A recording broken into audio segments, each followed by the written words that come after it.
എടോ ഞങ്ങൾക്ക് ഈ താല്പര്യമില്ല. ഒന്ന് കാണുന്നതിനെന്താ പ്ലീസ് ഒന്ന് ജസ്റ്റ്.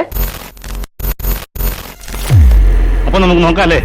ഹലോ, ഒരു റൂം ബുക്ക് ചെയ്തിരുന്നു ഇവിടെ. സോറി സർ, ഒരു ഗ്രൂപ്പിന്റെ ചെക്കിൻ ഉണ്ട് സാർ. റെസ്റ്റോറന്റിലേക്ക് ഒന്ന് ഇരുന്നാൽ കീ ഞാൻ അവിടെ കൊടുത്തേക്കാം. ഓക്കെ, ഒരു 15 മിനിറ്റ്. 4 അക്ഷരം അറിഞ്ഞിരുന്നാ നല്ലതെന്ന് കരുതി വിട്ടതാ. നിർത്തി പഠിപ്പും മണ്ണാങ്കട്ട ഇന്നത്തോടെ നിർത്തി. പോലീസ് നമ്മൾ സ്ട്രോങ് ആയിട്ടിരിക്കണം. നമ്മളെന്തിനു മേടിക്കണത്?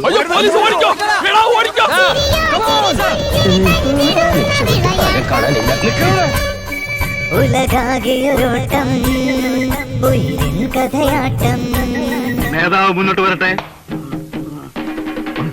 ഞങ്ങൾക്കില്ല ഇവിടെ. അടിയെങ്കി അടി, വെടിയെങ്കി വെടി. നേതാവ് അരിയാട്ടി എന്നെ നീ ഇതിവിടെ I can share with you one thing. എന്താ അത്? President Kennedy was assassinated and investigation was ordered. There was an inquiry commission. ദൈവമേ, മൂർഖനെയാണല്ലോ ചവിട്ടിയത്. And in conclusion it has said there can be no security against assassination.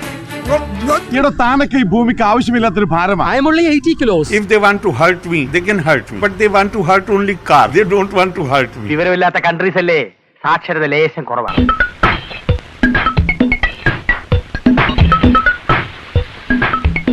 അങ്ങനെ കിട്ടിയൊന്നും പോരെ അണ്ണാ. കഷ്ടകാലക്ക് സമയമേ കോണകവാൽ ഭി പാമ്പ് ഹോത്താ high. The chief minister, I think it will be a better career for him if he starts a theatre company.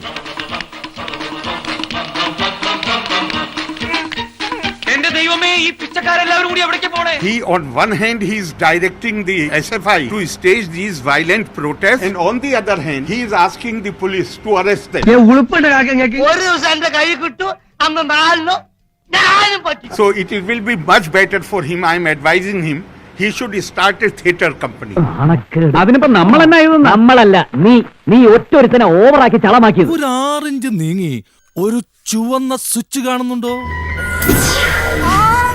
കാണുന്നുണ്ട്. ഈ സ്വിച്ചിന്റെ കാര്യമാണ്. ചുവന്ന switch അമർത്തി.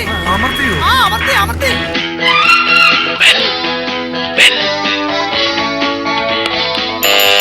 Thank you. ഈ ഉപകാരം മറന്നാലും ഞാൻ മരിക്കില്ല. ഇതൊക്കെ എന്ത് ഉപകാരം. അപ്പോ നാളെ നേരത്തെ തന്നെ ഇങ്ങോട്ട് എത്തണം കേട്ടോ. ശരി.